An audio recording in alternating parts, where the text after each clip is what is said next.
Bueno, estuvo bastante bien. eh, Solamente alguna. Acuérdense que eso tenía con la rúbrica, ese foro de discusión tenía un total de 15 puntos, pero a mí se me fue la olla, como es la cabeza, y puse 10 y luego no me dejaba cambiar a 15. Bueno, eso le favoreció a ustedes porque, claro, eso es lo que le iba a decir, fue una única estudiante sacó 15 de 15 en ese foro de discusión, porque todos los puntos, los elementos de la rúbrica, era el estudiante que yo en antes Fermín Alba. Ella fue la única, Fermín Alba, que llenó todo. Cuando uno le están evaluando, ¿verdad?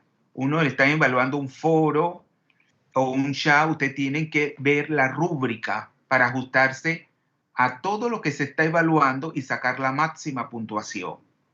Entonces ella fue la única, pero claro, el foro pasó de valer 15 a valer 10. Entonces, claro, todos los que tenían, bueno, 11, 12 quedaron en 10 y quedaron con el máximo. Y así los que no llenaron muchos puntos llegaron a 8. O sea, fueron las dos únicas evaluaciones, porque todos quedaron ahí 8 o en 10. Así que salieron bastante bien y sus comentarios eran muy buenos. Yo los leí no así en detalle, a grosso modo así, porque acuérdense que ustedes son muchos estudiantes. Entonces, yo también tengo otros cursos, así que no puedo, le dedico tiempo a todo, pero leí así, me parecieron muy acertadas sus comentarios. Algo que le iba a decir, si en el curso del semestre hay otro foro. Acuérdense que cuando ustedes van a hacer el comentario, o sea, van a comentar sobre algo que ha dicho un compañero, no lo tienen que hacer de forma aparte. Ustedes se van al comentario que él ha hecho y dicen y pongan comentar. Inmediatamente eso aparece abajo, porque ustedes están comentando algo que ha dicho, porque algunos sí no hicieron eso. Yo me daba cuenta porque mencionaban el nombre del compañero. Ah, yo creo que sí, yo creo que el comentario es tal y está correcto. Así yo me di cuenta. Pero ustedes tienen que comentar inmediatamente, pongan donde hace el comentario el compañero, ponga comentar sobre ese, o sea, sería un comentario de un comentario. Entonces, para ser más fácil. Bueno, con respecto a la investigación, acuérdense que esa investigación eh, habían preguntas más fáciles de encontrar, y otras más difíciles. Yo tampoco la leía a profundidad, solamente me fijaba así, a grosso modo, si habían contestado, porque cuando si me pongo a evaluar en detalle, a veces hay personas que, aunque hayan hecho la investigación, salen mal. Si me pongo a evaluar sumativamente, porque no responden lo que se le está preguntando. Y ojo, eso tienen que tener presente en un examen, porque un examen, ya que es una evaluación sumativa, si ustedes no contestan lo que se le está preguntando, van a salir mal. Entonces ahí, bueno, muchos contestaron muy bien, pero algunos sí tenían algunos, sobre todo en esa pregunta y que tiene que ver con los elementos, y cuando tenemos una deficiencia, cuando tenemos que está en un rango óptimo, eso ahí se enredan bastante con respecto a esa pregunta. Contestan. Claro, usted tiene que saber que el organismo vivo necesitan de muchos micronutrientes, o sea, elementos químicos, inorgánicos. Entonces, muchas veces de ellos, si llegan a ser tóxicos según las concentraciones, otros necesitan una cantidad determinada, ¿eh? Para que el organismo funcione óptimamente. Luego, si no alcanzamos una determinada concentración, ya estamos frente a una deficiencia y así sucesivamente. Entonces, ahí, y ya vieron la última, de la metalurgia, la aplicación, cómo se hace presente la química inorgánica en la metalurgia, también se enredan un poco en esa pregunta. Y luego de la primera pregunta sobre el uso de los compuestos organometálicos en catálisis, eso lo van a dar en su momento en química organometálica. Entonces ahí para que ustedes viesen que esos compuestos tienen mucha aplicación en catálisis homogénea y eso está amarrado íntimamente a lo que es la industria química y a la industria farmacéutica.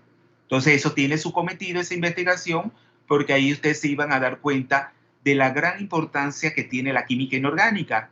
Pero como es una disciplina que tiene también su parte como muy árida, mucha gente no le, no le gusta la inorgánica porque tiene eso, tiene algunas cosas que son difíciles y entonces la gente se va más bien por la química orgánica y la bioquímica, que son más como más asimilables. Pero no descuiden la inorgánica, porque la inorgánica tiene mucha importancia. Inclusive ahí, cuando ustedes van a dar ese curso de química inorgánica, se van a dar cuenta que la orgánica sin la inorgánica no sería nada. O sea, no tendría mucha aplicación. Tenemos en el campo, en la industria farmacéutica. Entonces son esos metales. La inorgánica le confiere ese carácter indispensable a esos compuestos orgánicos, pero siempre visualizando el metal. Entonces, eso es para que ustedes evidenciase la importancia que tiene la química inorgánica. Eso tenía un puntaje de 20 puntos. Casi todos sacaron los 20 puntos, pero ahí es lo único que no sacaron los 20 puntos, igual que los que sacaron 0 en el foro, fueron los que no participaron, porque acuérdense que yo les expliqué clarito el primer día que eso tiene una ponderación en la evaluación. ¿Dentro de qué se evalúa eso del foro de discusión? ¿Dentro de qué porcentaje entra? Para ver si están claros. ¿Dentro de qué porcentaje entra? ¿Jóvenes? ¿Nadie me escucha? ¿Jóvenes? Sí, profe, sí se escucha. Sí, tan clarito que el que no hace los foros y el que no entrega los trabajos, ¿qué están perdiendo? ¿Qué están perdiendo? Que es un 20%. ¿Cómo? 20%. Exacto, porque eso está dentro de un 20%, que si ustedes entregan todo eso y que voy a ser más elástico este semestre, porque cuando me he puesto a calificar eso en detalle, eso nos sale muy bien. Entonces, yo prefiero ahora que ustedes tengan ese colchón y aquellos que, bueno, se le haga un poco difícil los parciales y tampoco se le tiene que hacer difícil. Si estudian y asisten a clase, pueden salir muy bien. Entonces, eso están bajando su 20%, porque al final yo sumo todos los puntajes que se dieron los trabajos, a los foros, y sumo y eso me va a dar un número. Luego, esa es la base. Luego, claro, yo sumo lo que cada uno de ustedes sacó. Algunos, si el total llega a 80 puntos, algunos sacarán el 80, entonces sería 80 sobre 80, ¿cuánto es? 80 sobre 80, 100. Claro, es el 100, pero lo llevamos al porcentaje, ¿verdad? Que es la ponderación, 20%. O sea, si es 180, es 80 sobre 80, entonces ¿eso cuánto es? Es 1, ¿verdad? Y luego entonces, si lo multiplicamos por la ponderación, que es 20 sobre 100, o 0.20, entonces, perdón, 20, entonces alcanzan su 20%. Eso es así la nota. Entonces la ponderación, entonces están perdiendo porcentaje ahí, o sea, están perdiendo del 20% ya puntos. Así que es bien importante que tengan presente que los trabajos se entregan. Con respecto a los dos que ya usted lo entregaron, los problemas del capítulo 2 y los problemas del capítulo 3, eso lo vamos a comenzar. Yo creo, bueno, vamos a ver si ya después de este tema de la mecánica cuántica van a tener su primer parcial, porque luego se nos va a hacer muy, o sea, muy complicado todo. Vamos a evaluarlo hasta la mecánica cuántica. Hasta ahí viene su primer parcial. Entonces, esos problemas lo vamos a comenzar para ver si el día de mañana podemos, pero creo que no, porque ya con todo lo que no me ha tomado tiempo decir que son cosas necesarias, no ha tomado tiempo. Profe, una pregunta. Sí. ¿El foro lo va a dejar, el 1 lo va a dejar en base a 15 o en base a 10? Es la parte que no entiendo. En base a 10. En base a 10. Entonces, con respecto a los problemas del capítulo 2 y 3, también básicamente si ustedes entregaron, ustedes tienen básicamente todo el porcentaje. Lo que yo quiero es que ustedes participen. Para eso, yo les propongo que ustedes tengan sus problemas, le tomen fotos a los problemas suyos, o sea, la resolución por parte de ustedes, y eso, para que cuando ustedes participen, ustedes eso lo coloquen en la pantalla de su computadora y lo compartan con todos nosotros, y ahí comiencen a explicar, para que no sea tan, cuando ustedes hablan, tengamos algo de soporte. Lo mismo lo voy a hacer yo, para que al final puntualizar, porque si no, muchos estudiantes que cuando escuchan solamente ellos se pierden. Entonces, cuando ven algo, o sea, lo mejor es que lo hagan ustedes mismos. Si ustedes han hecho su práctica, ténganlo por seguro que van a salir bien en su parcial, porque esa es la base para el parcial, el contenido. Entonces, ustedes tienen, mira que básicamente yo estoy dando o sea, estoy repasando todo eso en un curso de evaluación educativa, que casualmente son profesionales y adivinen cómo pusieron de mal a la profesora.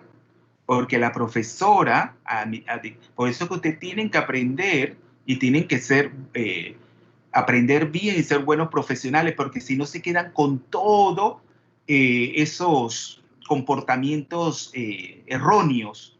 Entonces son personas profesionales, pero cuando entregaron la asignación que la profesora puso, adivinen, estaba tan mal la asignación que la profesora, ella de evaluación educativa, ella no evaluó el trabajo y lo mandó. Y usted vio ustedes hubiesen leído los comentarios tan ofensivos de algunos compañeros hacia la profesora. Así que imagínense, y esa profesora a mí me dio hace 25 años cuando yo estudié el profesorado en educación media. Y ya de partida, también la parte afectiva, la parte de la inteligencia emocional. Ay, es que esa profesora no me gustó desde el primer día. Ya entonces ahí hay un rechazo. Entonces eso es lo que se llama inteligencia emocional. Ustedes no pueden decirle a ningún otro compañero ni al docente que sea como ustedes quieren que sea. Porque eso no lo puede hacer nadie. Uno tiene que respetar la diversidad.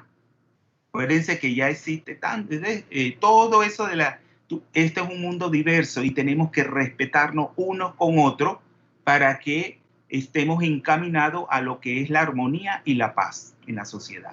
Pero ¿qué pasa con la gente? Oh, yo no sé, y comienza. No, porque ahí estamos mal. Entonces, esos problemas del capítulo 2 y 3, ustedes entonces háganlo, como ya ustedes lo hicieron, perdón, tómenle una foto y cuando ustedes vayan a participar, tengan como soporte esa foto, pues que la van a plasmar como un JPG en la pantalla de su computadora y la van a compartir. ¿Clarito en eso? Entonces háganlo hoy porque vamos a ver si mañana vamos a comenzar con el capítulo 2.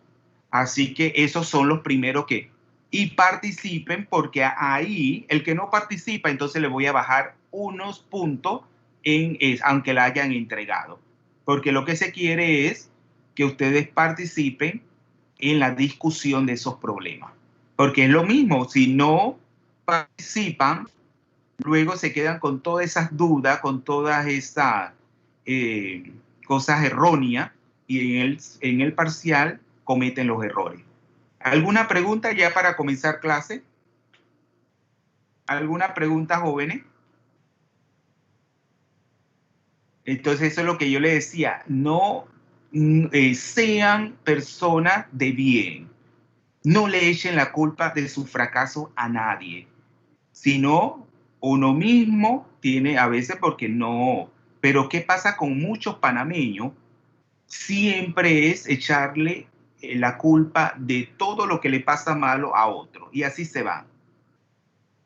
Y entonces cuando nosotros nos matriculamos, ya sea porque ellos decían en un curso, ¿y qué es esto? Para perder tanto tiempo. No. Cuando uno se matricula en un curso, en un seminario, cualquier cosa, es para dedicarle tiempo y estudiar. Por eso que yo nunca estudié en la noche en la Universidad de Panamá. Porque esa era una vergüenza, decía la gente que va de noche. Ay, es porque yo trabajo, los profesores tienen que ser más... No, no, no. Uno tiene que responder de la misma forma que un estudiante diurno. Es así. Entonces tenemos tantas cosas tan mal arraigadas, los panameños, que eso no es lo correcto. Entonces cuando uno se ingresa a un curso, a un seminario, a una carrera, es porque uno va a estudiar. Y las cosas se estudian únicamente es estudiando, más nada. ¿Alguna pregunta pues para ya empezar? ¿Jóvenes?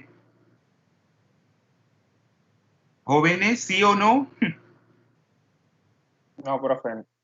Vamos a comenzar pues. Esto es importante que lo tengan presente porque eso es lo que lo va a distinguir de los otros. Ser personas de bien, ¿ya? Y nunca tratar de decirle al otro cómo tiene que ser. No, eso es, cada uno es lo que es. Ustedes preocúpense por ustedes mismos. Vamos entonces a compartir pantalla.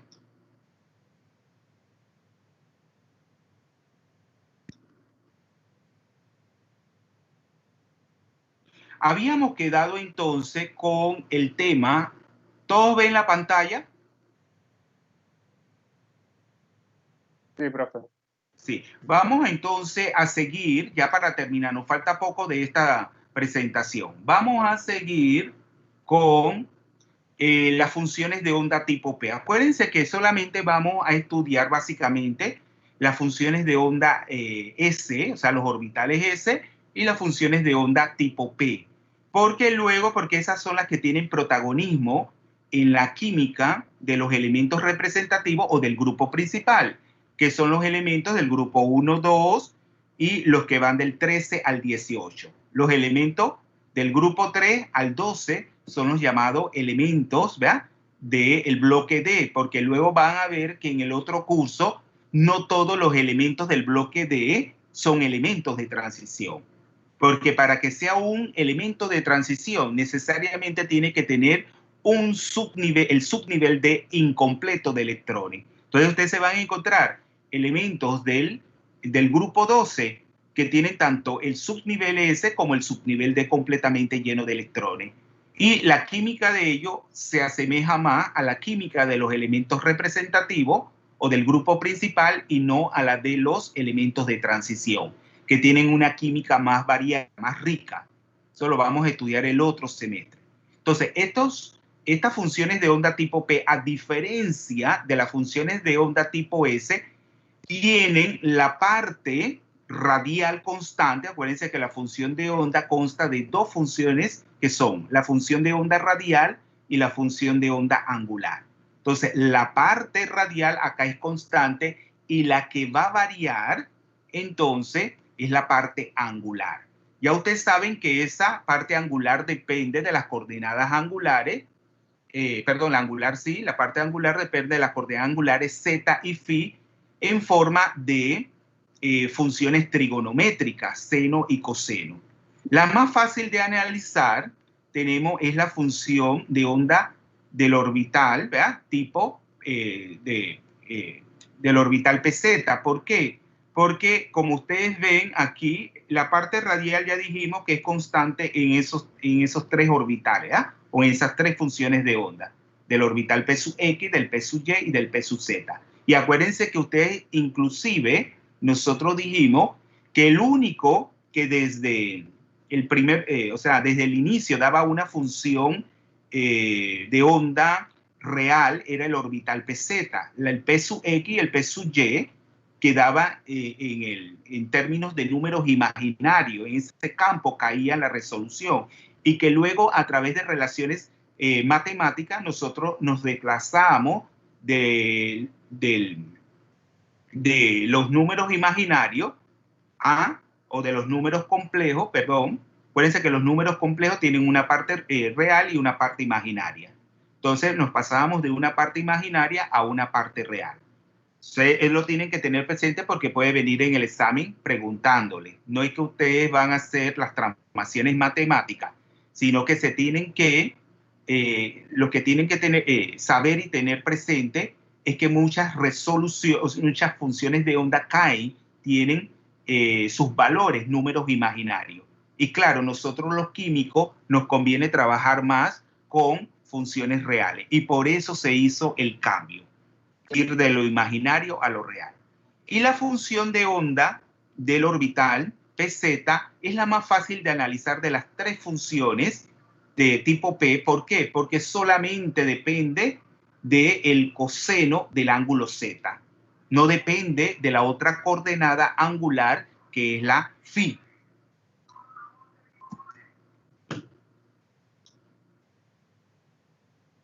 Entonces, ¿qué podemos destacar de estas funciones de onda tipo 2P? Bueno, ya yo les dije que la parte radial es constante, es decir, poseen esa misma parte y que solo difieren en su parte angular. Entonces, por lo general se analizan, vemos por separado los dos componentes de esa función de onda, como vamos a ver ahora en el gráfico. En la figura 4.9 vamos a representar una función de onda tipo P, como representamos las funciones de onda tipo S, a través de la función de onda radial, ¿verdad?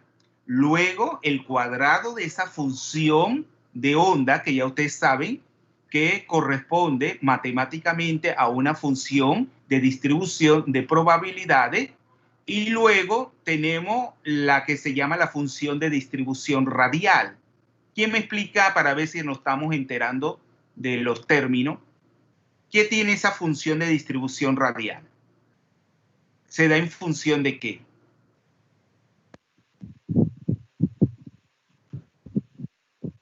¿De qué se da función esa función de distribución radial?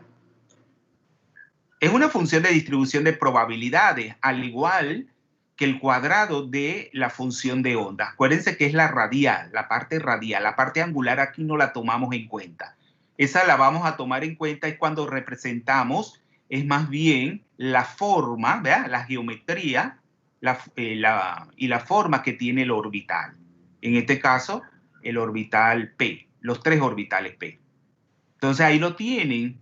Ahí tenemos que contemplar lo que es el volumen de una corona esférica. Entonces, consideramos una corona esférica diferencial, el producto de ese volumen de esa corona esférica por el cuadrado de la función de onda. Acuérdense que lo importante de esta función de distribución radial es que va a presentar máximo. Y mientras más máximos presenta esa función de distribución radial, ¿qué característica le imparte al orbital? Es decir, a la función de onda. ¿Qué característica? Acuérdense que cuando hablamos de orbital, es decir, función de onda. Es así como nosotros los químicos les llamamos a esas funciones matemáticas. Entonces, ¿qué particularidad tiene una función de onda cuando más máximos presente? Es más penetrante. Claro, eso, acuérdense que eso viene en el examen, y se lo estoy diciendo y se lo estoy repitiendo porque acuérdense que cuando el profesor se sienta a hacer el examen, no toma ningún apunte, yo lo hago de aquí, de la cabeza. Entonces, ténganlo presente. Bueno, la figura y eso lo tomo de los escritos, pero las preguntas las voy porque ya yo sé o sea, las partes que yo he hecho hincapié y que son la parte medular que ustedes tienen que saber. Entonces, claro, es más penetrante y ya ustedes van a ver que cuando estudiemos los átomos polielectrónicos, el carácter penetrante y lo que es también el apantallamiento determinan entonces la energía de los niveles, ¿verdad? De los orbitales. No solamente tenemos que contemplar el número cuántico principal, también eso del carácter penetrante y lo que es el apantallamiento que vamos a estudiar más adelante determinan la energía de los orbitales. Entonces, esa parte radial de la función de onda, vamos a ver aquí del orbital P, es distinta a la del orbital S, porque a diferencia de la función de onda tipo S que alcanza un valor máximo infinito en el origen, es decir, en el núcleo. Esta se anula en el origen. Una función de onda tipo P se anula en el origen, esa función radial. Esa es una característica común a todas las funciones de onda con n mayor a 1. Ya, porque acuérdense que en el nivel 1 solamente tenemos funciones de onda tipo S. Ya a partir del nivel de energía 2, ya entonces tenemos el orbital, el subnivel P, o sea, funciones de onda tipo P. Ella pasa por un máximo, ¿verdad? Y luego tiende asintóticamente a cero a medida que el R aumenta hasta el infinito. Ahí sí se parece a la función de onda radial de un orbital de tipo S. El cuadrado de la parte radial de estas funciones tiene un comportamiento similar. Se anula en el origen igual que la función de onda radial, pasa por un máximo y tiende asintóticamente a cero a medida que R aumenta. Acuérdense que ese es bien importante, el cuadrado, porque me dice la probabilidad de encontrar al electrón en qué región tenemos del espacio. Es muy importante.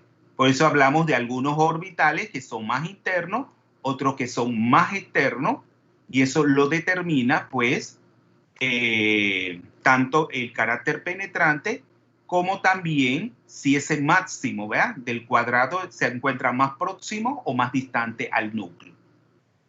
La probabilidad de encontrar el electrón en un elemento diferencial del volumen es nula en el origen, ya eso lo habíamos dicho, a diferencia de los orbitales S, y es máxima a una cierta distancia del núcleo, es decir, que hay una distancia preferencial donde se alcanza un máximo, la probabilidad de encontrar el electrón en ese elemento infinitesimal de volumen, como también tiene el mismo comportamiento la función de distribución radial. Entonces aquí tenemos, miren, aquí tenemos el gráfico de la parte radial, que es la que está con línea continua de la función de onda del orbital 2p. Luego tenemos en la parte más baja, el que está con los puntos, es el cuadrado, la función de distribución radial de la función de onda, y la que está con la línea y el punto, esa es la función de distribución radial. ¿Qué pasa aquí? Acuérdense que tienen que cambiar ahora de chi. Cuando ustedes van a calcular los nodos radiales, acuérdense que la parte, los nodos, ¿qué son los nodos? ¿Qué son los nodos?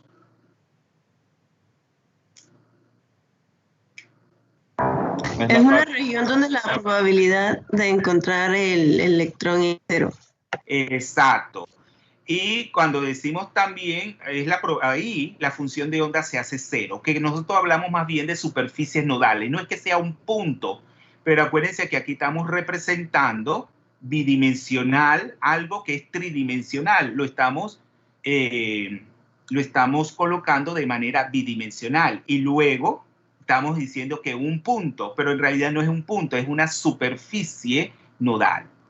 Vemos que, claro, todos los puntos que caen dentro de esa superficie, ¿verdad?, que tienen los mismos valores de la función de onda, que en este caso es cero. Entonces, pero claro, ahí también que nosotros lo visualizamos aquí en un punto, en ese gráfico, claro, la función de onda cambia de signo. Acuérdense que las funciones de onda tienen signo, pueden ser positivas o negativas. Entonces cambia de tener signo positivo. Cuando pasa de positivo a negativo, eso es un nodo. Pero también puede ser a la inversa. De signo negativo pasa a signo positivo. Y eso también es un nodo. Pero yo le pregunto, aquí la función radial del orbital 2p ¿tiene nodo? No. No, no tiene nodo. Siempre es positiva. Siempre es positiva. ¿Por qué? Porque acuérdense que en realidad el número de nodos radiales en una función de onda se determina como n menos 1 menos L. Pero en el caso de los orbitales S decíamos n menos 1 porque L vale 0. Pero en el caso de una función de onda tipo P, ¿cuánto vale L? ¿Cuánto vale L? 1. Entonces, n menos 1 menos 1, ¿cuánto nos daría la formulita? para calcular el número de nodos radiales? ¿Cuál es la formulita, jóvenes? 0. No, n-2. Si usted pone n-1 menos 1, ¿cuáles son términos independientes ahí? Menos 1 y menos 1. ¿No lo puedes sumar y da menos 2? Entonces la formulita es n-2. Por lo tanto, si estamos hablando de un orbital 2p, 2 menos 2, ¿cuánto es? 0. Ahí sí es 0. 2 menos 2 es 0. En cambio, ¿qué importancia tiene la función de distribución radial? Alguien que me lo vuelva a decir porque esto es importante. ¿Por qué es importante esa función de distribución radial? Esa es la que está más alta con el máximo. ¿Por qué es importante? La función de distribución radial, ¿por qué es importante?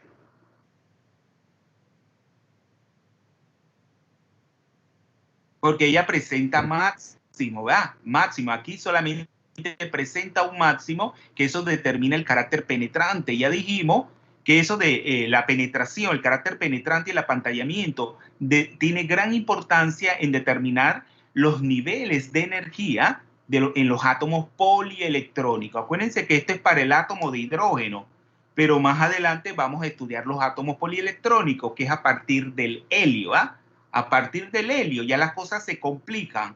¿Por qué? Porque el helio no tiene un electrón, sino 2 electrones. Y aunque pierda un electrón, bueno, ya cuando pierda un electrón, perdón, y queda con un electrón, ya sí se asemeja al átomo de hidrógeno y se dice que es un átomo hidrogenoide. Pero claro, ahí la carga nuclear es distinta. Ya no es 1, sino 2. Entonces, en este caso, el número de máximo en esa función de distribución radial ya no sería n. Acuérdense que en las funciones de onda tipo S, el valor de n del número cuántico principal determinaba el número de nodos. Si yo tenía un 2s, ¿cuántos máximos presentaba? En esta función de distribución, 2. Pero en este caso más sería 1, porque 2 menos 1 es 1, como ustedes lo pueden visualizar. Entonces, claro, ahí lo dice, ahí en la comparación de la parte ya les expliqué eso. Entonces, la probabilidad de encontrar, ¿se acuerdan que siempre, cuando yo les comparaba el orbital 1s, el 2s y el 3s, ¿cuál es el que está más, según su función de de probabilidades, cuál es el más próximo al núcleo? ¿El 1s, el 2s o el 3s? 1S. El 1s es el más interno y el más externo es el 3s. Eso lo ven por las curvas de distribución de probabilidad, o sea, de la función de onda al cuadrado. Pero eso no quiere decir, pero cuando nosotros tomamos en cuenta la función de distribución radial, ¿cuál de los 3 funciones de onda va a presentar mayor número de máximo? ¿El 1s, el 2s o el 3s? 3s. Entonces, eso quiere decir que él tiene mayor carácter penetrante de los 3. Y por lo tanto, en un instante, acuérdense que nosotros en la química a nivel atómico molecular, la estadística está siempre ahí. Hablamos en términos de probabilidades. Eso, véanlo así. Luego se van a encontrar en un curso de química física, que también nosotros en inorgánica lo deberíamos de dar, pero no hay tiempo. ¿Cómo se llama esa estadística aplicada a la química? Se llama mecánica estadística, así se le llama. Mecánica que comienza con una distribución de Boltzmann. ¿Habían escuchado ese nombre, Boltzmann? No. Bueno, esa es una función de distribución. Siempre nos dice cómo es la población de los niveles energéticos. Es una relación de probabilidades, pero encausada en la mecánica cuántica. Entonces, siempre uno habla en términos probabilísticos. Entonces, por el mayor número de máximos que presenta el orbital 3p, que es el más eterno, en un instante del tiempo, él puede aproximarse más al núcleo que el 2p, que es más interno. Igual que ocurría con el 3s con respecto al 1s, o al 2s, o el 2s con respecto al 1s. Y eso tiene que ver con el número de máximo que presenta la función de distribución radial. Entonces lo podemos ver aquí. Aquí estamos representando la parte radial, ¿verdad? De la función de onda del 2P y del 3P y la función de distribución radial. ¿Cuál de los dos presenta mayor número de máximo?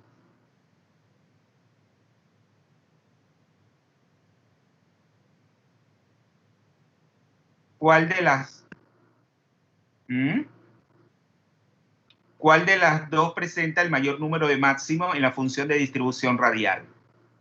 ¿El 2P o el 3P? El 3P. Claro, ¿y cuántos presenta? ¿Cuántos Dos. valores máximos presenta? Dos. Dos. Lo pueden ver aquí. Es la línea, el que está con la línea, el punto y la línea. Ese es la función de distribución radial. Y ahí ven cuál de las dos funciones presenta nodos. Cuando el 2P o el 3P presenta nodos radiales. 3P. El 3P. ¿El 2P presenta nodos? ¿El 2P presenta nodos radiales? No, porque 2 menos 2 sería 0. Claro, ya lo habíamos dicho, siempre es positiva. Si ustedes se manejan todos estos conceptos de manera lógica y así, ténganlo por seguro que van a salir muy bien en ese parcial, que es lo que a veces les preocupa a ustedes, porque la nota es importante. La nota es importante. El que no sale bien, acuérdense que una reprobación no la quiere nadie, al menos que sean inconscientes. Entonces vamos ya para ir terminando. Claro, la parte angular, como yo le decía, de la función de onda 2pz es la más sencilla de analizar porque solamente depende de la coordenada angular z. Los orbitales S que decíamos que tienen simetría esférica, estos tienen simetría cilíndrica alrededor de un eje, porque se van a encontrar que ellos tienen aquí sus distribuciones electrónicas, las regiones de distribución electrónica están orientadas, ¿verdad?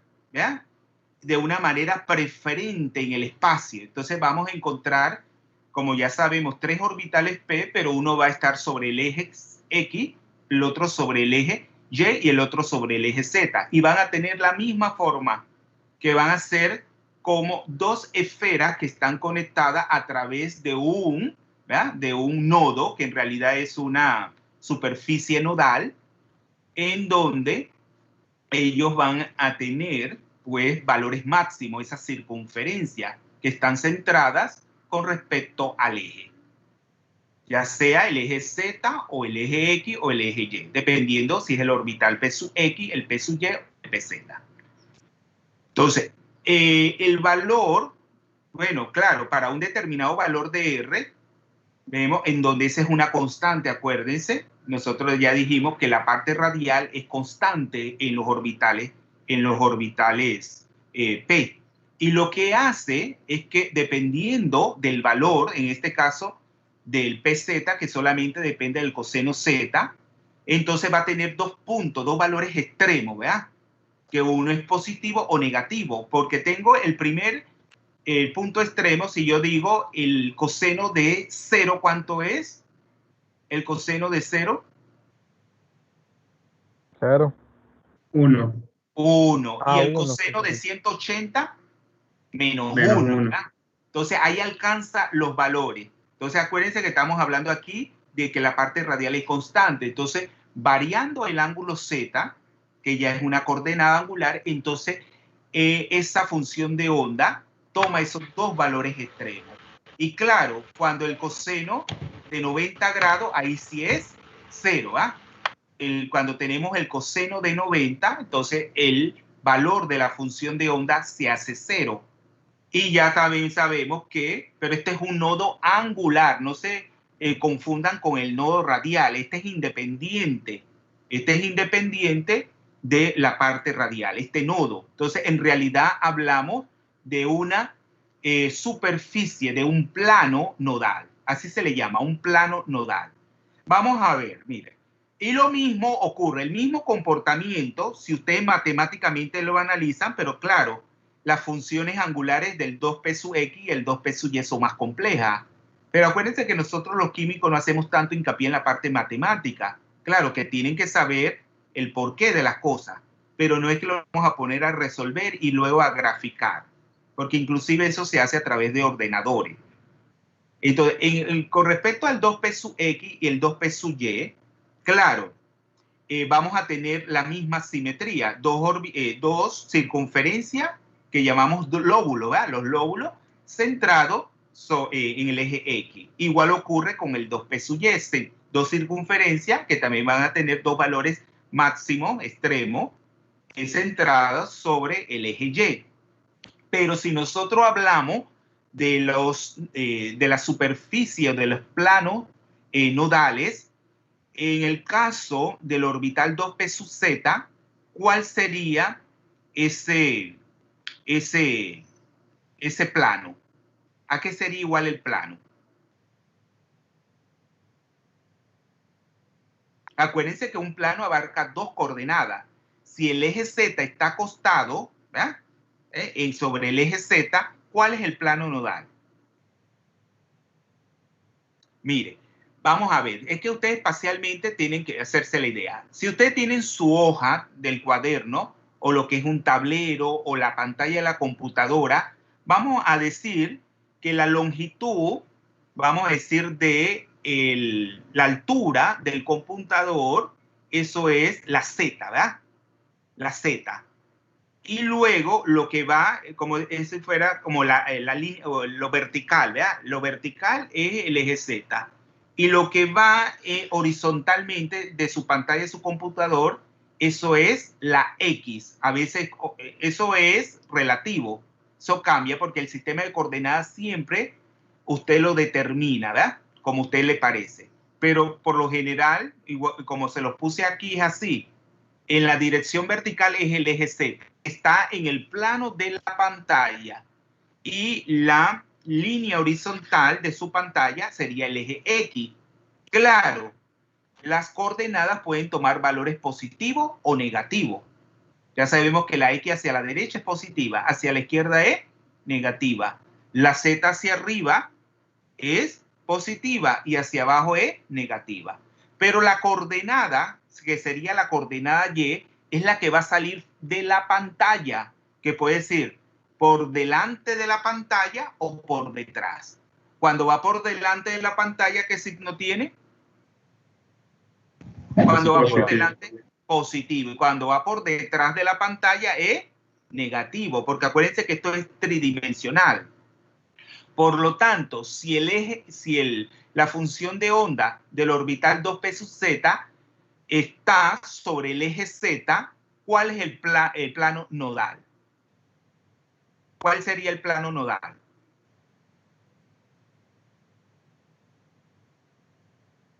El XY, porque acuérdense que el orbital está así acostado sobre el eje Z y acuérdense que lo atraviesa perpendicularmente.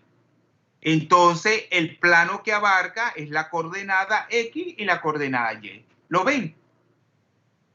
Entonces, ¿por qué lo corta perpendicularmente? En esos dos puntos que unen, en realidad es un plano que lo corta y ahí la función de onda se hace cero. Y ya ustedes saben que por encima la función de onda tiene signo positivo y por debajo la función de onda tiene signo negativo. Pero acuérdense que esta es la parte angular. Luego, si visualizamos la función de onda del orbital 2p sub x, ¿cuál sería el plano nodal? Acuérdense que el p sub x es como si estuviese acostado en la línea horizontal de la computadora. Por lo tanto, ¿el plano cómo es? YZ.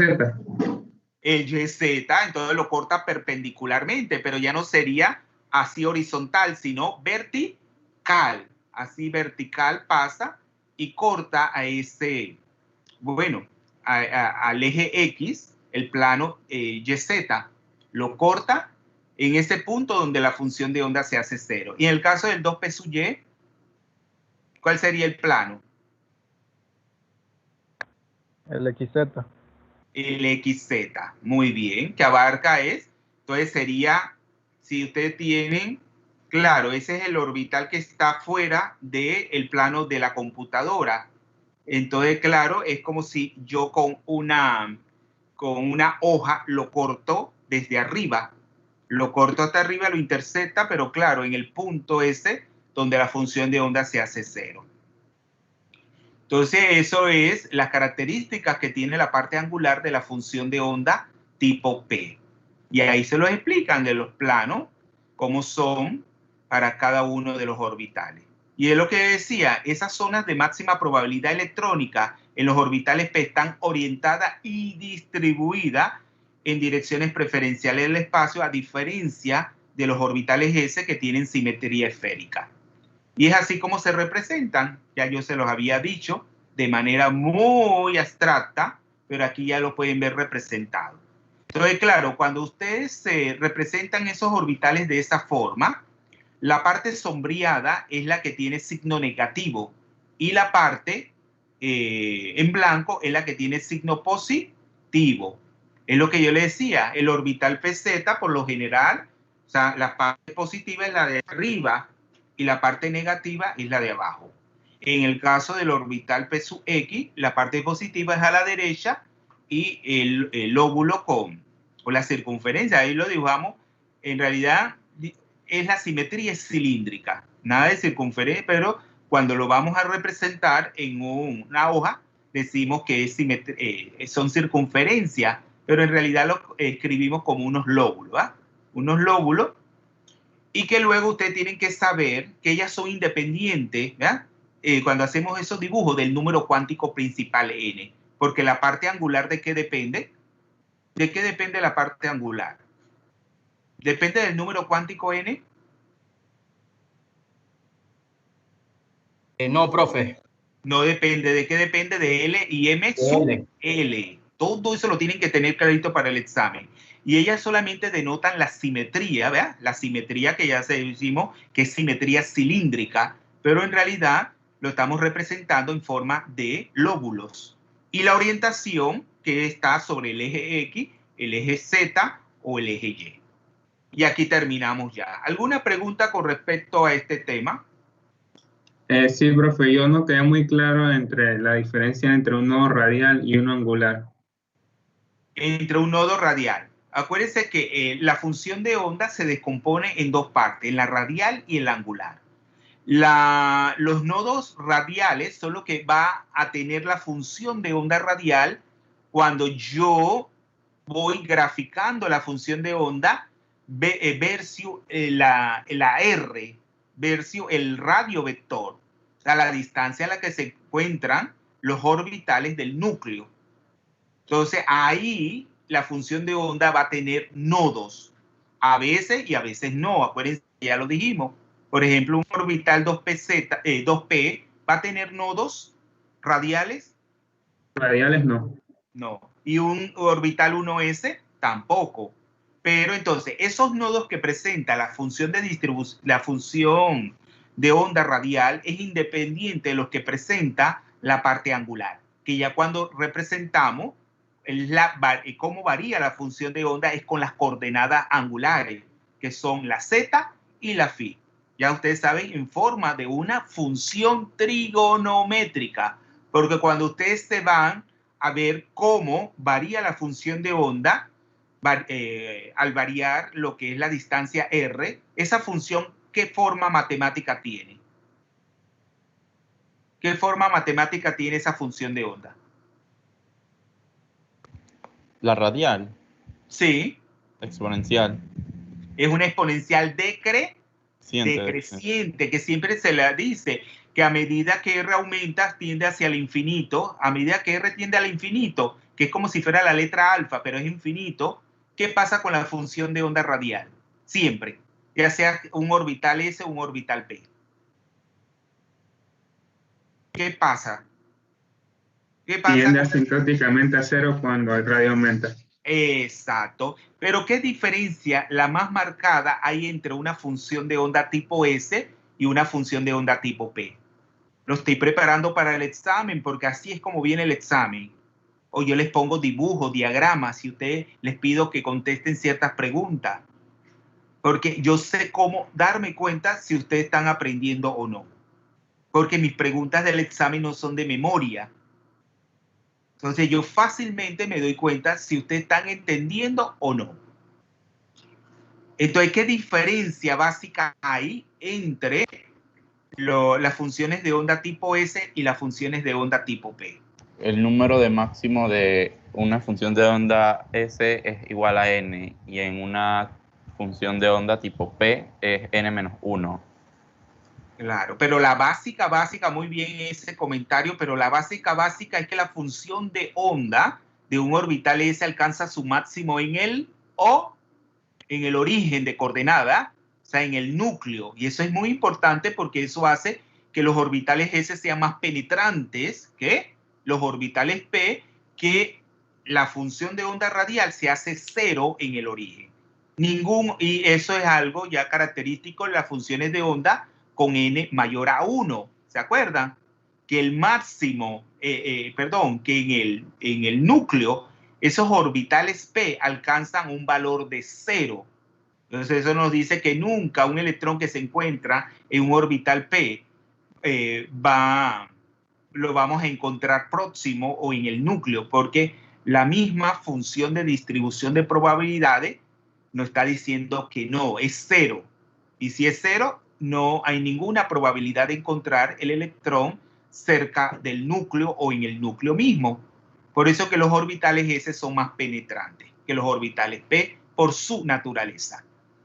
¿Alguna otra pregunta ya para comenzar el siguiente, jóvenes? Vamos entonces a la siguiente presentación.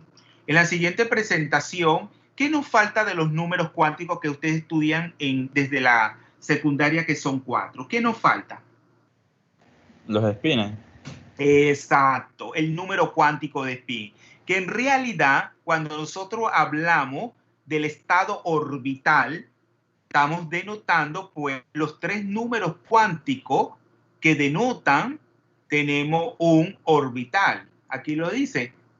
Nosotros cuando hablamos, que es el estado orbital, nosotros decimos, es una práctica corriente habitual entre los químicos, un electrón ocupa un determinado orbital, pero en realidad debería decirse que un electrón tiene un determinado estado orbital definido por 3 números cuánticos, que ya los estudiamos.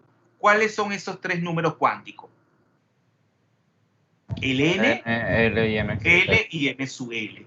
De la resolución que provienen de resolver la ecuación de onda de Schrödinger.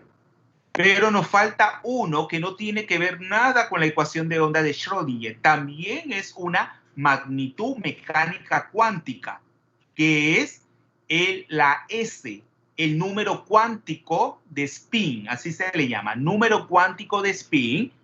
Entonces proviene, ya ustedes saben, del principio de exclusión de Pauli, que también tiene una forma de integrales. Una forma de integrales, no diferencial, sino de integrales.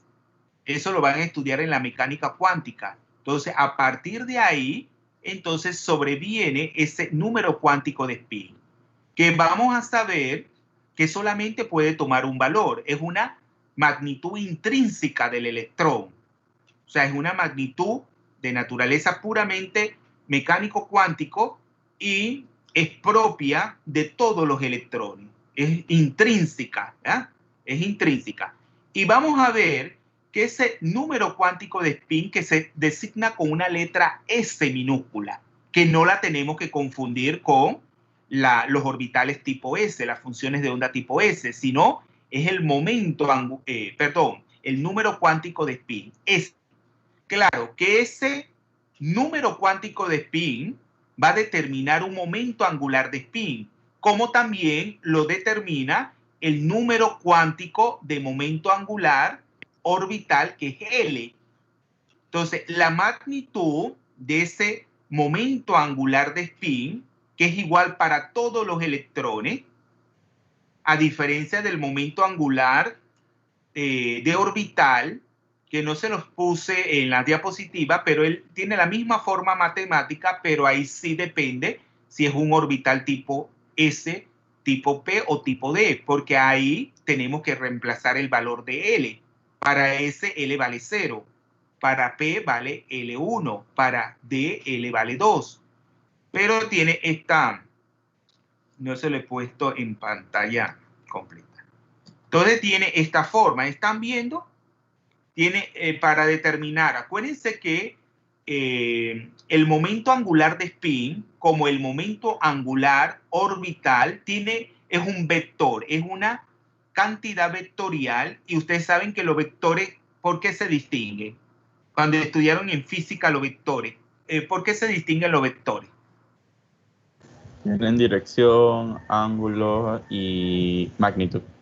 Magnitud, sentido y dirección. Porque vamos a ver ahora que hay una dirección. Ellos tienen cuantizado su orientación en el espacio. O sea que espacialmente hay una orientación preferente, que es la dirección, es una dirección cuantizada, que es la dirección Z.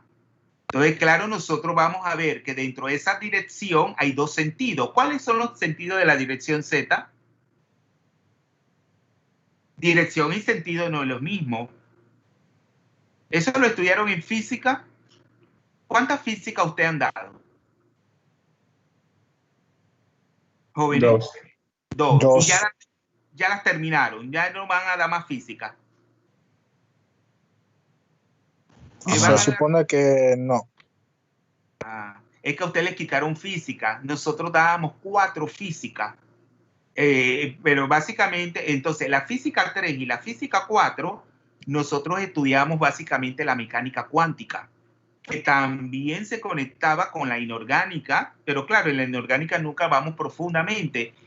Se conectaba con la química física 3, pero ustedes se lo han quitado. Entonces, Profe, esto de la mecánica, claro, dígame. Era en la 4 que se daba cuántica, en la física 4 es que dábamos cuántica antes. No, también en la 3. En la 3. Sí, lo que pasa es que usted es más nuevo que yo. Luego ya en su tiempo ya le quitaron, pero desde la 3 se comenzaba con la mecánica cuántica. Pero usted le han quitado todo eso. Entonces, por eso que, y claro, la mecánica cuántica, ustedes saben quién de los políticos, porque usted se va a encontrar que esa señora es exquisita, su comportamiento no es elegante. Adivinen quién es. ¿Quién es química cuántica? De los políticos europeos. La de Alemania, profe. Claro, Angela Merkel. Esa señora es química cuántica. ¿Y cuándo usted ha escuchado a Angela Merkel decir una mala palabra, ser grosera? Una mujer sumamente inteligente. Entonces, vieron que la educación, lo que tú aprendes, te hace ser mejor persona. Cuando tú estudias algo tan complejo y tan lógico, porque yo le dije, cuando yo estudié esto por primera vez, a mí nunca más se me olvidó la mecánica cuántica. Pero yo sí notaba que los profesores no les gusta este tema. Entonces es un tema que nosotros tenemos que todas las materias deberían de tener una parte de mecánica cuántica, todas. Y ustedes vieran que esto se le va a hacer más fácil a ustedes. Porque es que se le hace tan difícil porque solamente es un profesor o 2 que lo dan. Entonces, claro, una gaviota no hace verano. Una golondrina, perdón. ¿Cómo es? ¿Golondrina o gaviota? ¿Qué es la gaviota? No hace verano porque nadie le gusta casi yo no sé por qué, porque esta es la base de la química. Entender la química es la mecánica cuántica. Entonces, en este caso, nosotros vamos a tener que la dirección es la Z, pero tiene un sentido positivo y un sentido negativo, como vamos a ver. Entonces, en este caso, ya sabemos que la S para cualquier electrón, ¿qué valor tiene? ¿Qué valor tiene la S? Ese número cuántico de spin. Que es un medio. ¿Cómo? Un medio. Y claro, si usted suma 1 medio más 1, ¿cuánto es?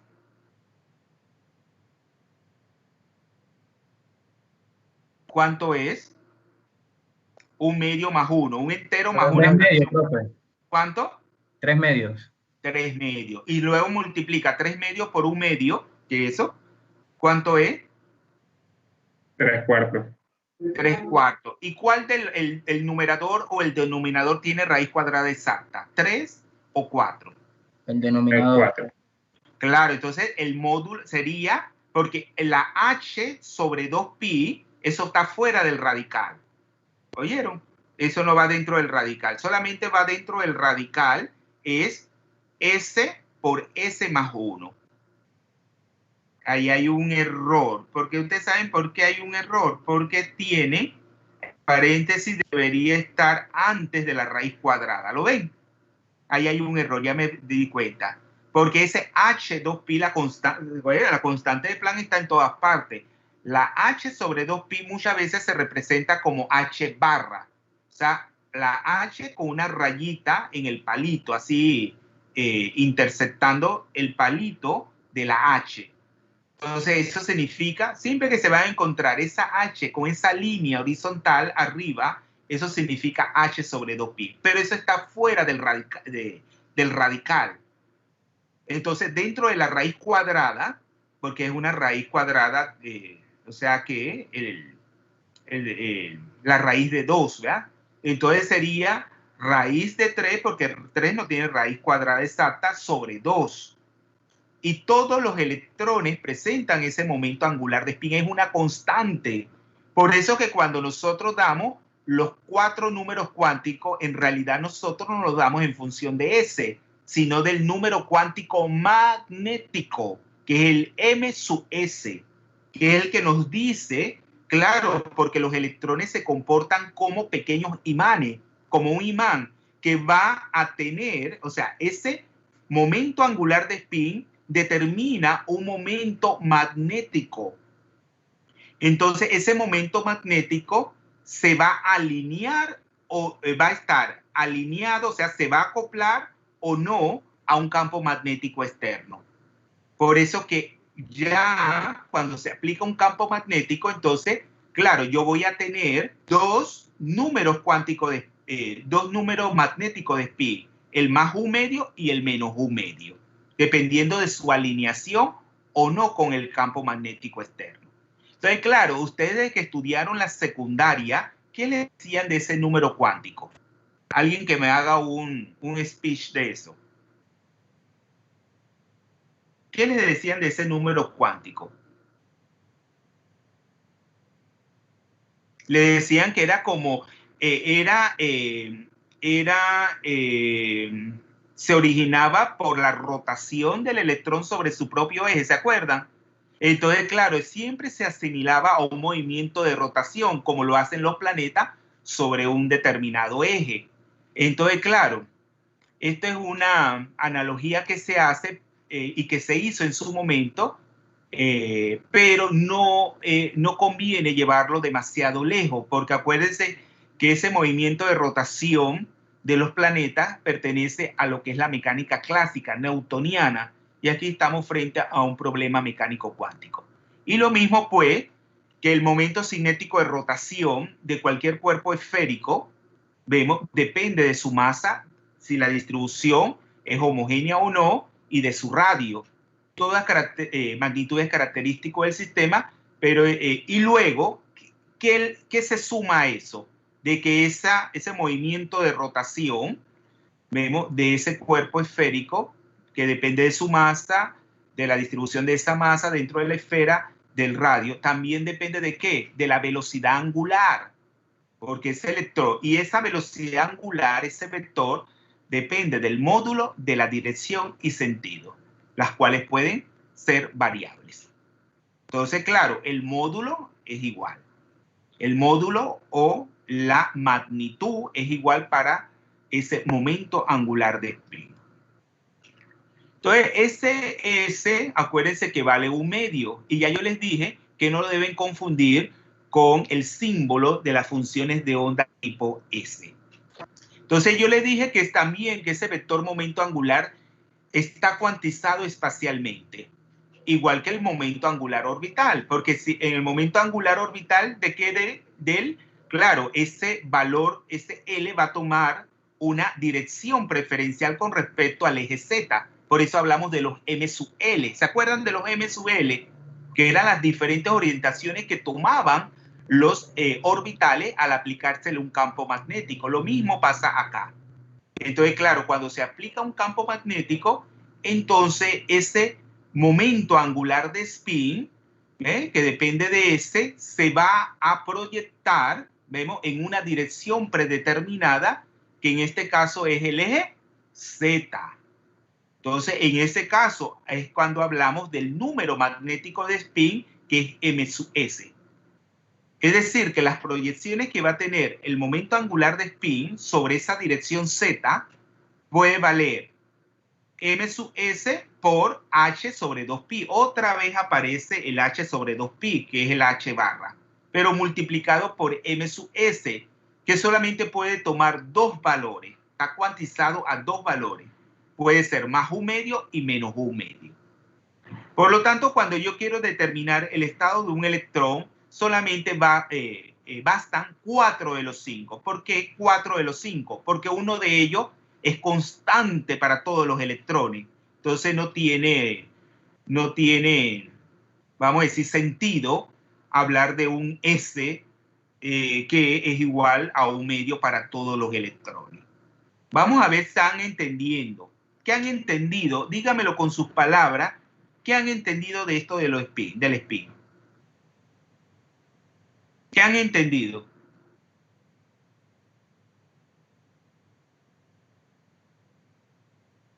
¿Me están escuchando?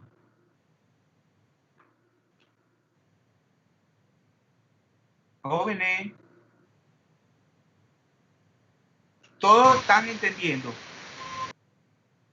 Todos han entendido lo que es esa propiedad intrínseca del electrón, que es el momento angular de spin determinado por el valor de S, el número cuántico de spin.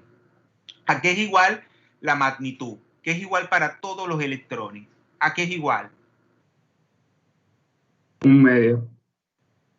A un medio.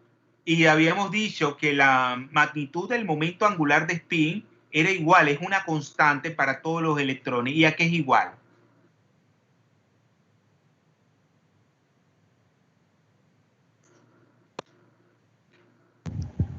A la ecuación de la raíz de S, que es el número de spin, por S más 1, la constante de Planck entre 2pi.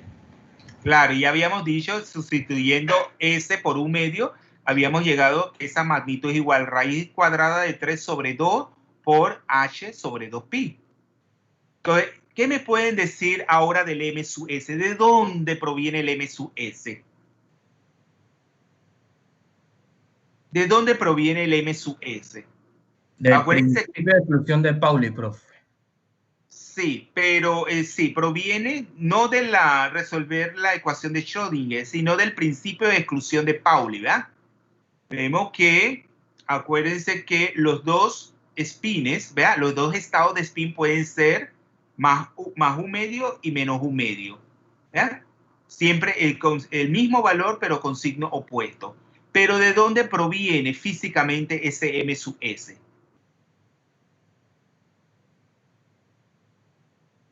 Acuérdense que los electrones determinan un campo magnético, ellos intrínsecamente.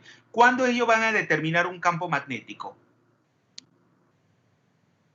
Cuando está en presencia de otro campo que los alinea. Claro, un campo magnético externo. Entonces, ellos, ¿qué va a pasar? Ellos se alinean o no con ese campo magnético externo.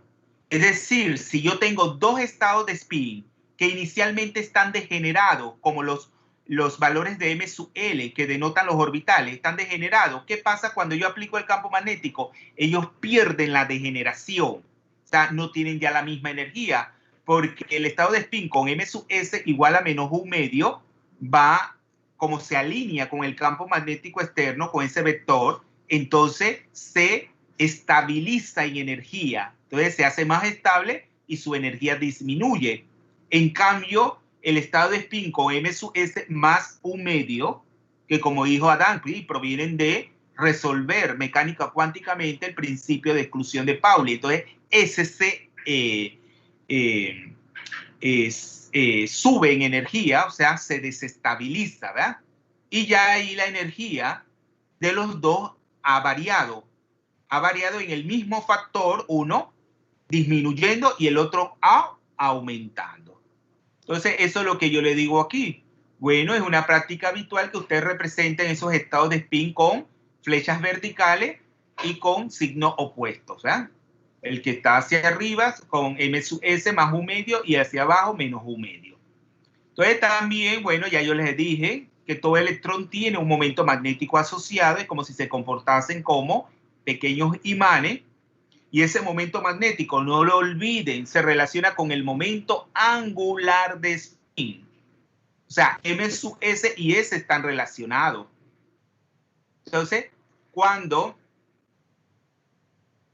cualquier electrón tiene el mismo momento magnético, claro, el mismo momento magnético, la magnitud, pero este puede diferenciarse en su orientación respecto de una orientación predeterminada. Es decir, uno puede ir, como lo tiene en el gráfico, en sentido positivo y el otro en sentido negativo. Entonces hablamos pues de una dirección de cuantización al aplicársele un campo magnético uniforme y homogéneo que define una dirección en el espacio. ¿Y cuál es esa dirección en el espacio? ¿Cuál es esa dirección en el espacio? Que se toma como preferencial. La Z, el eje Z. El eje Z. Entonces hablamos de los valores permitidos de ese número cuántico, perdón, de ese número magnético de spin M sub S, igual a más o menos un medio. El estado de spin, ya lo dije, el M más un S está alineado con la parte positiva de la dirección de cuantización, el que va hacia arriba, mientras que el estado de spin menos un medio está alineado con la parte negativa de la misma. Ya lo veíamos en la figura. Y luego, claro, ahí yo les explico de la manera como se interacciona con ese campo magnético. Ellos van a perder la degeneración. O sea que el estado de spin menos un medio es el de mínima energía porque su momento magnético se alinea con el campo magnético exterior. Y todo lo contrario pasa con el estado de spin con valor de M sub S igual a más un medio que se desestabiliza porque ese sí no se encuentra alineado con el campo magnético exterior. Profe, ¿puede repetir un momentito desde el comienzo de cuando se alineaba la energía, cuando se alineaba con el campo magnético? Es que hablo rápido y no puedo apuntar. Sí, lo que le estaba diciendo es que tenemos dos estados de spin, ¿verdad? El M sub S igual a más un medio que está en el sentido positivo de la dirección Z y el M sub S con valor de menos un medio que está en el sentido negativo. Entonces, cuando yo aplico el campo magnético externo, que es un vector también, entonces ese campo magnético externo, cuando interacciona con el campo magnético intrínseco que determina el estado de spin de menos un medio, lo hacen de manera que ellos se alinean y al alinearse entonces hace que se estabilice ese estado de spin, dado por el valor de ms igual a menos un medio. Y todo lo contrario pasa con el estado de spin de más un medio, donde no se encuentra alineado esa interacción con el campo. Acuérdense que todo esto es más profundo, pero yo se lo estoy mencionando por encima para que ustedes luego entiendan muchas cosas en química inorgánica. Entonces, pero esto tiene una física extensísima, porque acuérdense que esto no tiene fin. Entonces, cuando el estado de más un medio, entonces no se alinea, por lo tanto, él se desestabiliza en energía. Y dos estados de spin, que inicialmente eran degenerados, ¿ya? Que tienen la misma energía que pasa, pierden esa degeneración y uno se hace con la menor. ¿Cuál de los dos se hace con la mínima energía? ¿El menos S igual a menos un medio o el M sub S más un medio? Pero el más un medio. Exacto. El menos un medio. El menos un medio. Y el que se hace mayor energía es el más un medio.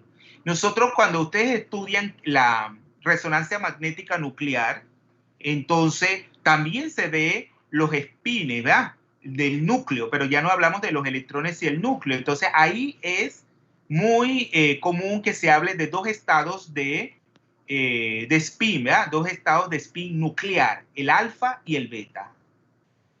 Entonces, claro, ellos se desestabilizan. Inicialmente ellos están degenerados, pero se desestabilizan cuando absorben lo que es, cuando interaccionan con un campo magnético exterior. Entonces también se pierden la degeneración y uno se hace con menor energía, que es el beta y el alfa, ¿verdad? El alfa y el beta. Pierden la degeneración. Uno se hace con menor energía y el otro con mayor energía. Vamos a entrar entonces a los átomos polielectrónicos. ¿Qué me pueden decir de los átomos polielectrónicos? ¿Qué me pueden decir? Un átomo polielectrónico es aquel que contiene muchos electrones. Ya a partir el átomo de helio sería un átomo polielectrónico. Sí, pues tiene 2 electrones. Claro, ya a partir de 2 es poli, aunque poli significa muchos, ¿verdad? Mono, 1, poli, muchos. Son prefijos griegos que ustedes tienen que manejar en la química. Entonces, claro, ya se hace, acuérdense que los últimos elementos que se han ido sintetizando, que son esos elementos que están en el periodo 7, ¿verdad? De la tabla periódica, son elementos artificiales, que son elementos que se han sintetizado. Ustedes no han dado la química nuclear, me dijeron, ¿no? ¿Dieron química nuclear en el curso de química general? No. No. Están que a los de docencia yo le doy la química nuclear. Claro, ¿qué pasa con los de docencia? Ellos tienen más horas a la semana que ustedes y por lo tanto se le pueden dar muchos contenidos. Imagínense que ellos estudian en un solo curso estequiometría. Ellos le dividen la química general en estequiometría y luego la segunda parte de la química general en estructura y enlace. Entonces hay mucho tiempo, inclusive tienen horas para hacer prácticas, talleres. Entonces es muy más didáctico, ¿eh? Entonces la química nuclear es importante en la síntesis de estos compuestos, de estos elementos sintéticos o artificiales que se hacen a través de reacciones nucleares. Entonces son elementos muy inestables que tienen vida media muy corta. Y yo les pregunto, ¿qué es una vida media para ustedes? ¿Vieron cinética en química general? ¿Cinética vieron? La vida media, profe, es como, en sí es la mitad de la vida útil de un producto o de un átomo. Tiene que ver con la mitad de algo, pero no con la de vida útil. ¿Quién se acuerda de esa vida media? Es como el tiempo necesario para que se desintegraran. Que la concentración inicial, ¿verdad? En este caso del elemento disminuye a la mitad. Es decir, que yo tengo n sub 0 es la cantidad inicial de ese elemento al cabo de ese tiempo, ¿verdad? Denotado como vida media es un tiempo, ¿verdad? Como usted muy bien lo dijo, dimensionalmente es un tiempo que denota el tiempo en el cual la cantidad o la concentración de la sustancia, en este caso del elemento, ha disminuido a la mitad. O sea que yo voy de n sub 0 a n sub 0 sobre 2. Y la química nuclear, la cinética es muy básica porque tiene, su cinética es de primer orden. ¿Qué significa primer orden? Todo eso lo estoy aclarando porque eso lo vamos a dar en química inorgánica también. ¿Qué es una cinética de primer orden? ¿Qué es una cinética de primer orden? ¿Ustedes dieron la cinética química en primer año? ¿No lo dieron? Sí, sí lo dimos, profe. ¿Qué particularidades tiene una cinética de primer orden?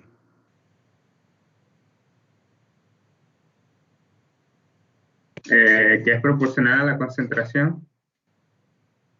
Acuérdense que ustedes derivaron ecuaciones, ¿verdad? Ecuaciones de velocidad, donde ustedes tienen que partir de una ecuación diferencial, de una derivada, y luego ustedes la integran. ¿Vieron la derivación y la integración en cinética? Entonces, así es como se da. Entonces, ustedes se van a encontrar que eso depende de una relación logarítmica, ¿se acuerdan?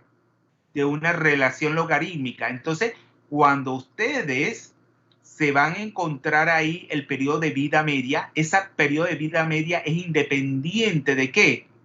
De la concentración inicial de sustancia. Pero es una relación logarítmica, ¿verdad? Es una relación logarítmica en términos de logaritmos naturales, ¿se acuerdan? que a diferencia de la cinética de segundo orden, que le dabas era el inverso, ¿se acuerda? Inverso de concentraciones, eso viene de derivar, ¿verdad? Perdón, de integrar las derivadas, porque una ecuación cinética no es una ecuación diferencial de las concentraciones de los reactivos en el tiempo. O sea, yo estoy hablando de un delta de la concentración de cada uno de los reactivos con respecto a un delta T, a un intervalo de tiempo.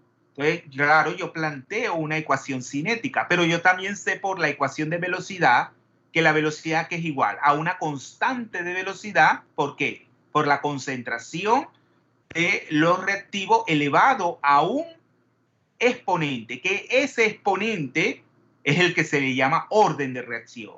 ¿Y cómo pueden ser los órdenes de reacción? ¿Cómo pueden ser?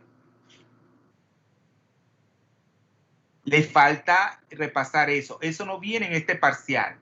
Eso lo vamos a tratar el otro semestre. Pero le falta mucho. Acuérdense que los conceptos, solamente para que presten atención y vayan repasando. Acuérdense que ustedes nunca terminan de estudiar. Y todo lo que estudian, yo les hablé de, yo les dije que es un aprendizaje significativo. Jóvenes, ¿qué es un aprendizaje significativo para ustedes? Jóvenes.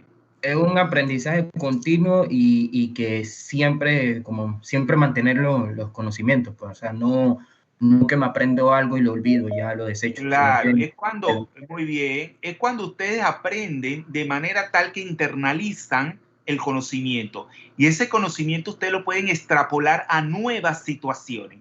Claro, yo cuando lo voy a aplicar el otro semestre en los mecanismos de reacción y de los mecanismos de reacciones inorgánicas, ¿ustedes no están dando mecanismos en química orgánica? Sí. Bueno, en química inorgánica también existen los mecanismos de reacciones. Entonces eso lo estudiamos el otro semestre y dentro de esos mecanismos nosotros hablamos de la cinética de las reacciones inorgánicas. Entonces, claro, no lo vamos a dar igualito como ustedes lo estudian. Porque ¿cómo ustedes determinaban esos órdenes de reacción? A través del método de las concentraciones iniciales, ¿se acuerdan? Porque a diferencia de los coeficientes estequiométricos, vemos que uno lo coloca de manera de balancear la ecuación química. Los órdenes de reacción no se determinan de esa manera, sino experimentalmente. Entonces, claro, nosotros no vamos a dar esos conceptos básicos. Ya eso ustedes lo aprendieron en la química general.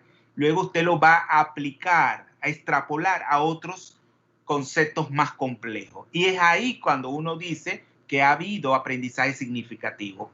Claro, a veces no se pueden acordar de detalles, pero sí básicamente que comprende el concepto. Entonces, claro, en un átomo polielectrónico, a diferencia de un átomo de hidrógeno o un átomo hidrogenoide, porque ya yo les dije que los átomos hidrogenoides, ¿cuáles son? Los que pierden electrones y que luego quedan con un electrón, como puede ser el átomo de helio. Pero claro, su núcleo nunca será un átomo de hidrógeno porque su núcleo no contiene un protón. No contiene un protón, sino contiene ¿qué? 2 protones. Entonces, claro, ya no podemos hablar de un átomo de hidrógeno. Claro, el formulismo matemático para tratar un átomo polielectrónico es muy complejo. ¿Por qué? Porque en el caso de un átomo que contenga un electrón, es sencillo, o sea, relativamente sencillo, porque ese electrón solamente depende de 3 coordenadas. La X, la Y y la Z, si hablo de coordenada cartesiana, o de coordenadas, o de R, radio vector, de Z y Φ, cuando estoy hablando de coordenadas polares o esféricas. Hablo de una coordenada, de 3 coordenadas por cada electrón. Pero si yo tengo un átomo polielectrónico que contiene N electrones, entonces, claro, cada electrón contiene 3 coordenadas. Por lo tanto, esa función de onda de Schrödinger sería una locura, porque la tendría que escribir en función de las 3 N coordenadas. O sea, 3 coordenadas para cada electrón.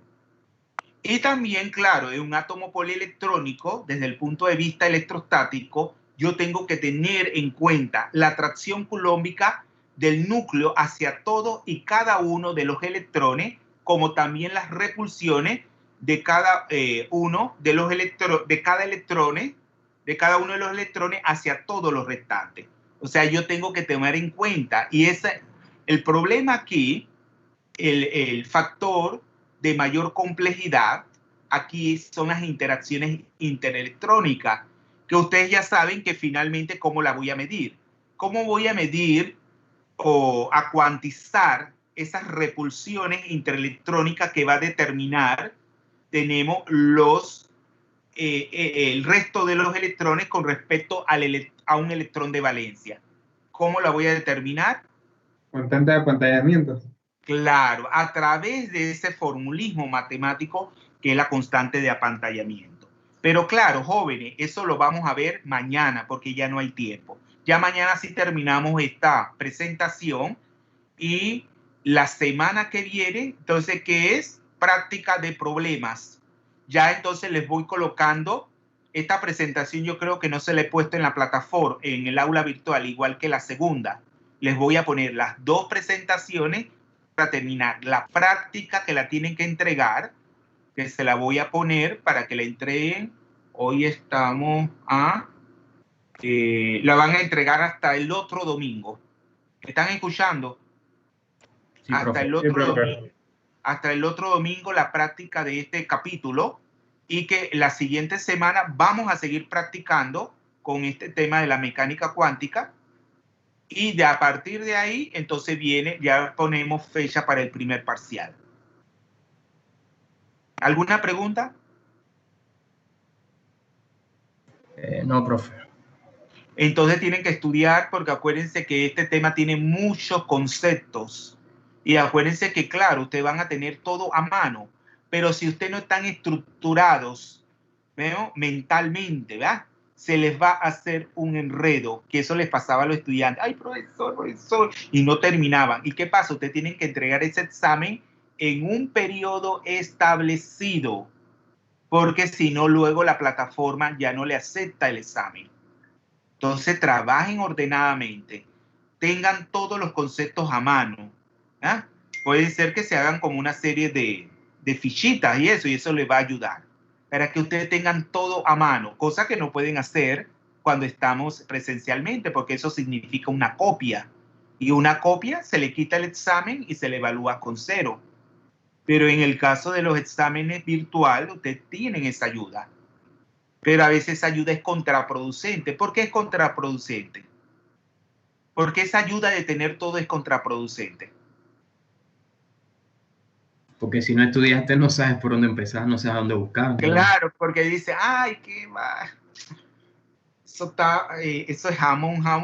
Así ustedes hablan y que, ay, no, qué va, yo no voy a perder tiempo estudiando porque yo lo tengo todo ahí.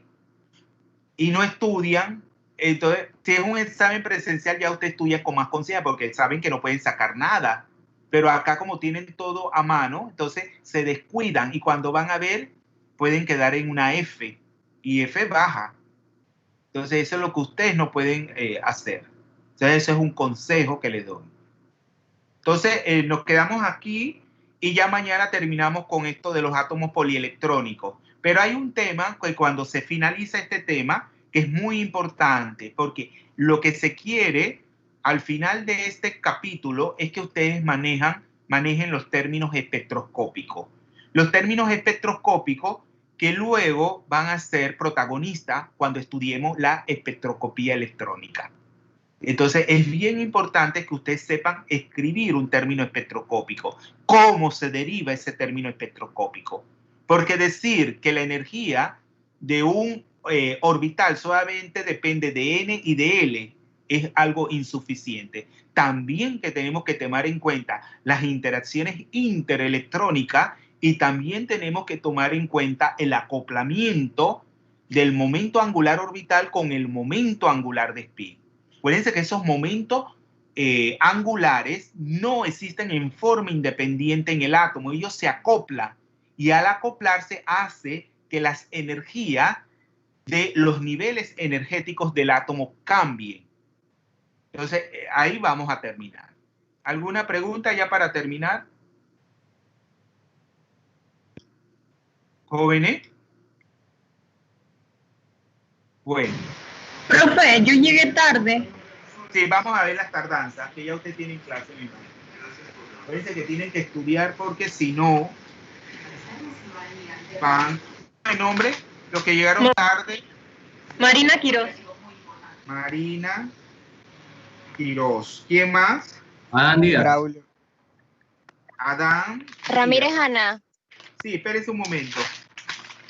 Voy por parte, porque tengo que... Adán Díaz. ¿Quién más? Ramírez ¿Quién más? Ana. Ramírez Ana. Sí, Ramírez Ana. ¿Quién más? Además de Ramírez Navarro Ana. Ivette. Navarro Ivette. Navarro Ivette. Muy bien. ¿Quién más? Braulio Al- Almengor. Almengor. Sí. Almengor. Braulio. ¿Quién más? Está presente Barzallo Chan. Ah, él se retiró, él me escribió. Lamentable eso. Monroy Anabelsi. Monroy Anabelsi. ¿Está presente? Sí, profesor. ¿Dónde está? A ver, Monroy, hable para ver. Monroy, Sí, profesor. está presente. Ovaldía María. Ovaldía María. Téngalo por testigo. Mira que la mencioné varias veces. Ovaldía María está presente. No. Así que. Y el otro es Goli Omar, ¿está presente Golis? Bueno, jóvenes, los dejamos hasta aquí. Entonces, estudien. Mañana entonces terminamos con lo de los átomos polielectrónicos y luego tratamos el último tema de los términos espectroscópicos, donde vamos a ver un término que también es el término de microestados, que es en términos estadísticos. Como yo le estoy diciendo, la estadística es importante en la química inorgánica, al igual que la quimiometría. ¿Se acuerdan cuando ustedes hablaron de la media, la mediana y todo el análisis de la Q, de la T-de-Student, la prueba Q? ¿Se acuerdan de todo eso?